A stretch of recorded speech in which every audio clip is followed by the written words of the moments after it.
ख़वातीन हज़रात, 8 साल से एक शख्स पैरालाइज है, अपने बिस्तर पे है, अपनी ज़मीन बेचती, अपनी बीवी के ज़ेवरात बेचती है, अपने दोस्त जो मदद करते थे वो इस दुनिया से चले गए, लेकिन खुददारी की वजह से इस शख्स ने 8 सालों में एक बार भी किसी से हाथ फैला के एक पैसा तक नहीं मांगा। वाइफ के ज़ेवरात थे, सही, वो भी सेल कर दिए। एक प्लॉट था मेरे पास इस्लामाबाद में, तरामड़ी में। अच्छा, तरामड़ी में आपका प्लॉट था? जी जी, एक प्लॉट था। वो फिर हालात ऐसे बन गए कि सेल करना। आज भी मुझे किसी इंसान से कोई मदद नहीं चाहिए।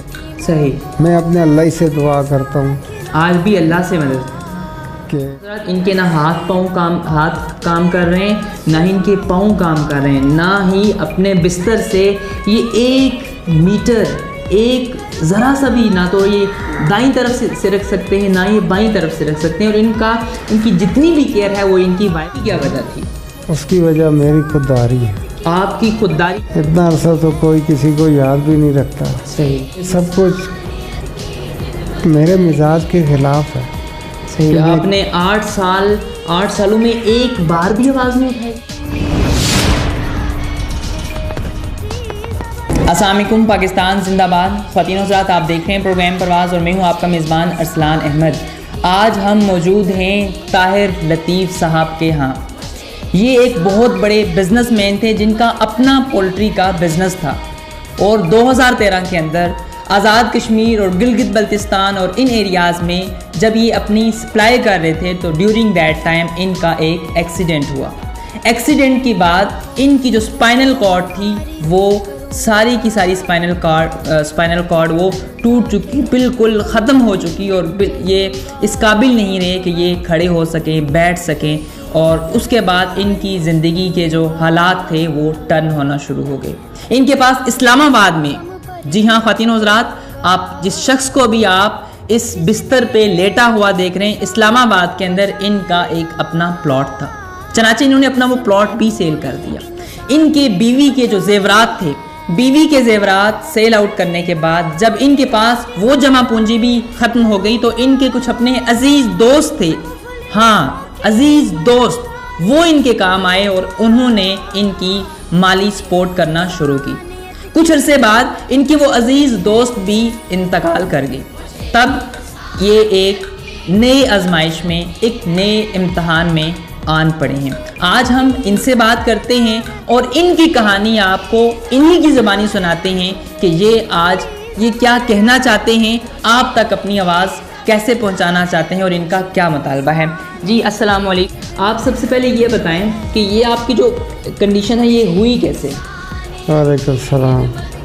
ये एक रोड एक्सीडेंट में मेरे मोरे डैमेज हो गए, स्पाइनल कॉर्ड डैमेज हो गया। उसके बाद मैं पैरालाइज हो गया। अच्छा, कुछ अर्सा तो मेरा इलाज चलता रहा पिम्स में। अच्छा, मगर क्योंकि इसका कोई इलाज है ही नहीं तो बस इसी तरह पर छोड़ दिया गया, घर आ गया। लिहाजा अब 8 साल हो गए, 2013 में मेरा एक्सीडेंट हुआ था। सही, तो हालात बदलते बदलते अब यहाँ तक पहुँच गया हूँ कि ये बदन बिल्कुल। आपने सबसे पहले अपना कोई प्लॉट सेल किया? जी, एक प्लॉट था मेरे पास इस्लामाबाद में, तरामड़ी में। अच्छा, तरामड़ी में आपका प्लॉट था? जी जी, एक प्लॉट था। वो फिर हालात ऐसे बन गए कि सेल करना पड़ा। सही, वो सेल कर दिया। कुछ वाइफ के ज़ेवरात थे, सही, वो भी सेल कर दिए। बस धीरे धीरे हालात मज़ीद ख़राब होते गए। कुछ दोस्त यार थे, कुछ अजीज़ रिश्तेदार थे, सही, जो सपोर्ट करते रहे। मगर अब अरसा इतना हो गया कि 8 साल गुजर गए। इतना अरसा तो कोई किसी को याद भी नहीं रखता। सही, तो ये सब कुछ मेरे मिजाज के खिलाफ है। सही, आपने 8 सालों में एक बार भी आवाज़ नहीं उठाई? नहीं, मैंने ऐसा अपनी मदद के लिए किसी को नहीं पुकारा? नहीं। उसकी क्या वजह थी? उसकी वजह मेरी खुददारी है। आपकी खुददारी? ख़वातीन हज़रात, 8 साल से एक शख्स पैरालाइज है, अपने बिस्तर पे है, अपनी ज़मीन बेचती, अपनी बीवी के जेवरात बेचती है, अपने दोस्त जो मदद करते थे वो इस दुनिया से चले गए, लेकिन खुददारी की वजह से इस शख्स ने 8 सालों में एक बार भी किसी से हाथ फैला के एक पैसा तक नहीं मांगा। तो अब आपकी जो कंडीशन है, अब हालात दुनिया के साथ ही है, मेरे भी महंगाई हो गई, लोगों ने साथ छोड़ दिया, हालात ख़राब से ख़राब तर होते गए। अब मेरी मजबूरी है कि मुझे ऐसे आना पड़ा कि मैं आज भी मुझे किसी इंसान से कोई मदद नहीं चाहिए। सही, मैं अपने अल्लाह से दुआ करता हूँ आज भी अल्लाह से मदद, कि जो किसी को अगर तौफीक देगा तो वो मेरी मदद करेगा। बेशक अल्लाह खुद नहीं आता मदद करने, बेशक, वो किसी अपने इंसान ही को भेजता है, उसका बंदा ही कोई आता है अपने बंदे की मदद करने। और आपका ये पहला मीडिया पे आके इंटरव्यू है जो जी हाँ, जी हाँ, ये पहली दफ़ा है। इससे पहले मैंने कभी कोशिश ही नहीं की, हालांकि कुछ दोस्तों ने कहा भी सही कि हम किसी से बात करते हैं, आप मीडिया के सामने आए, तो मुझे ये बात पसंद नहीं थी। सही कि मैं दुनिया के सामने आ जाऊँ इस तरह। सही, मगर मजबूरी है अब मेरी कि हालात मेरे कंट्रोल से बाहर हैं। और फिर यही बात कहूँगा कि मुझे किसी इंसान से मदद नहीं मांगता आज भी सही, मैं अपने अल्लाह से मदद मांगता हूँ। अच्छा, अब आपने देखने वालों से क्या चाहते हैं कि लोग आपकी क्या सपोर्ट करें, और हुकूमत से आप क्या मुतालबा करते हैं? आम लोगों से तो यही है कि अगर किसी को अल्लाह ने दिया है तो वो उसकी मखलूक पे खर्च करे, वही उसके काम आएगा। आज देगा तो कल वो वसूल भी करेगा। ये जिस घर में भी आप मौजूद हैं, ये घर आपका अपना है या किराए? नहीं, ये रेंट का घर है। ये आपका रेंट का घर है। और आपका जो रेंट है वो किस तरह से उसका गुजर बसर कैसे? बस वो कुछ दोस्त यार हैं, कुछ अजीज हैं जो मदद करते हैं और ये चल पड़ता है काम। सही, बस इसी तरह गुजर हो रही है यार, क्या कहूँ। ठीक, अच्छा ये बताएं, आप अपनी जो सेहत है उसके बारे में बताएं कि ये आपकी डेफिनेटली आपको क़ज़ाए हाजत के लिए भी जाना होता होगा, वो किस तरह से ये कौन तो करता है, कैसे करता है? मेरी वाइफ ही करती हैं सब कुछ। अच्छा, आपकी वाइफ आपको हर चीज़ में वो ही करती हैं, मेरे हाथ भी वही हैं, मेरे पाँव भी वही हैं। आपके ख़वातीन हज़रात, इनके ना हाथ काम कर रहे हैं, ना ही इनके पाँव काम कर रहे हैं, ना ही अपने बिस्तर से ये 1 मीटर एक ज़रा सा भी ना तो ये दाईं तरफ से रख सकते हैं, ना ये बाईं तरफ से रख सकते हैं। और इनकी जितनी भी केयर है वो इनकी वाइफ कर रही हैं। और इस कंडीशन में एक बीवी का साथ होना अपने शोहर के साथ, ये एक इस वक्त भी पाकिस्तान के अंदर मोहब्बत की एक ज़िंदा मिसाल है कि किस तरह से बीवियाँ अपने शोहर को सपोर्ट करती हैं। और आपके जो बच्चे हैं, बच्चे कितने हैं आपके? मेरे 2 बेटियाँ हैं। अच्छा, 2 बेटे हैं। बेटे एक तो अभी पढ़ नहीं रहा है, बाकी बच्चे अभी पढ़ रहे हैं। सही, छोटी बेटी को हालात ऐसे हो गए कि स्कूल की फ़ीस नहीं दे सकता था। सही, दूसरा साल है, उसको घर पे ही बिठाया हुआ है, प्राइवेट तैयारी करवा रहा हूँ। और वो किस क्लास में है? वो 9th में थी। और इनकी एक बच्ची 9th क्लास में, जो फ़ीस ना होने की वजह से उसके पेपर्स ये प्राइवेट उसके दिए जा रहे हैं। स्कूल को तो वो अफोर्ड नहीं कर सकते थे, इसलिए फिर घर में ही भाई से पढ़ती है। पहले बहन थी बड़ी, वो पढ़ा देती थी, अब वो अपने घर की हो गई, चली गई, ग्रेजुएशन तक उसने की है। सही, उसके बाद उसकी शादी अल्लाह ने तौफीक दी, हो गई। सही, वो शादी भी आपने ही करवाई? जी वो। अच्छा, इन्होंने इस कंडीशन में भी अपनी एक बेटी की शादी भी करवाई और दूसरी बेटी की प्राइवेट एजुकेशन इस हालत में भी तय, ये उसकी एजुकेशन को जारी और सारी रखे हुए। इन हालात में भी 2 बच्चियों की 2 बेटियों की खिदमत करना, उन्हें पाल पोस के बड़ा करना, उनकी शादियां करवाना, अल्लाह के नबी ने फरमाया कि वो शख्स इस तरह क्लोज़ होगा मेरे क़यामत वाले दिन जन्नत में जिस तरह ये 2 उंगलियां करीब हैं।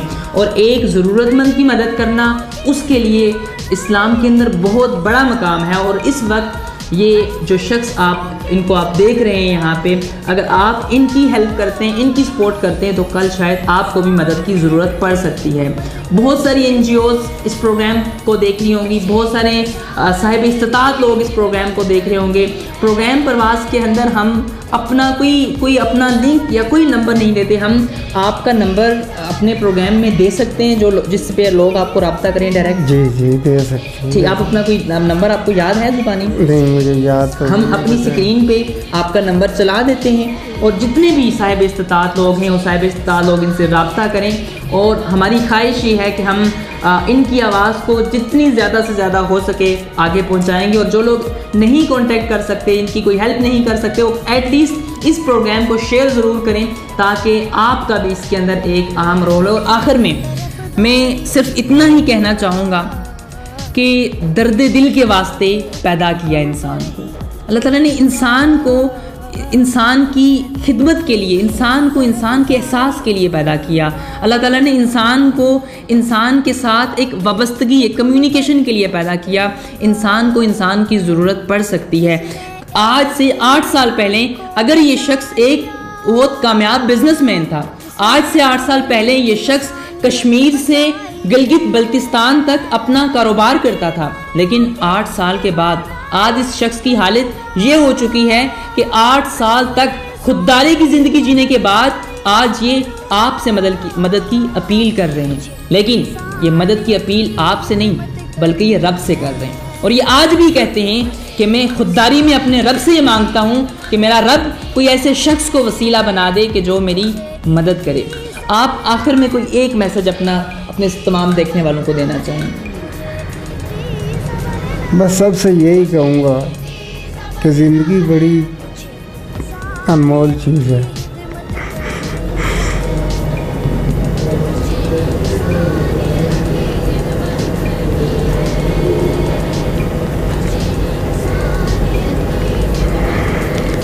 इसे अच्छे तरीके से गुजारना, बाकी इंसान बड़ी नाजुक चीज़ है।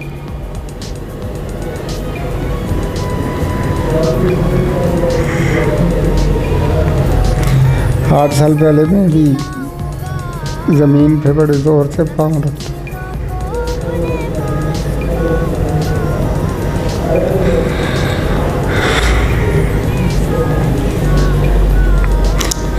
आज अपने मुंह से मक्खी भी नहीं उड़ा सकता।